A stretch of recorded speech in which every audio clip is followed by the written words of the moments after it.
yaa hortaagan inay dhacdo doorasho ma madaxweyne maxamed cabdulaahi farmaajo axmed madoobe mise saciid cabdulaahi dani madaxweyne maxamed cabdulaahi farmaajo iyo maamulada kale ah koonfur galbeed galmudug iyo hirshabeelle iyo maamulka gobolka banaadir oo hal dhinac ah ayaa wato hal qodob taa oo ah in la saxiixo heshiiskii dhacay 17 September 2020 ayadoo guddigii farsamadii baydhabo ku xaliyeen qodobada la isku hayay saciid cabdulaahi dani iyo axmed madoobe oo dhinaca waxay wataan dhowr qodob oo uu shirka u socon laayahay una u gudbin waayay qaybtiisa kale balse ay noqotay in shirka la isku fahmi laayahay ilaa iyo hadda wax qodob ah laga heshiin waayay taa oo loo baahday maalmo dheeri ah ayadoo dib la iskugu soo laaban doono maalinka talaadada ah qodobada muranka keenay waxaa ka mid ah kow in ciidanka sirdoonka Soomaaliya awoodiisa la dhimo labo in madaxweynaha uu qoro warqadda xilgaarsiinta ah saddex in baarlamaanka hadda jiro in uusan wax awood ah u suubi karin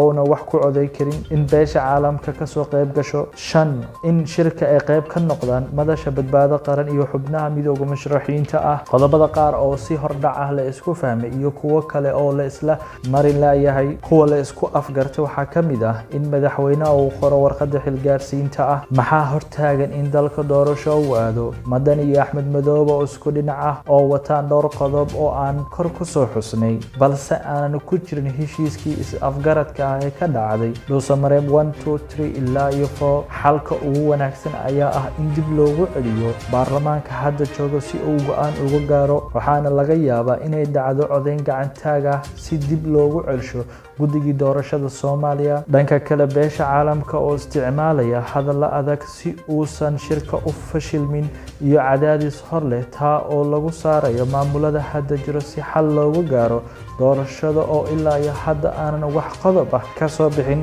ugu dambeyn saxaafadda oo aan qayb ka ahayn shirka taa oo ka dhigan mid xaalkiisu adag yahay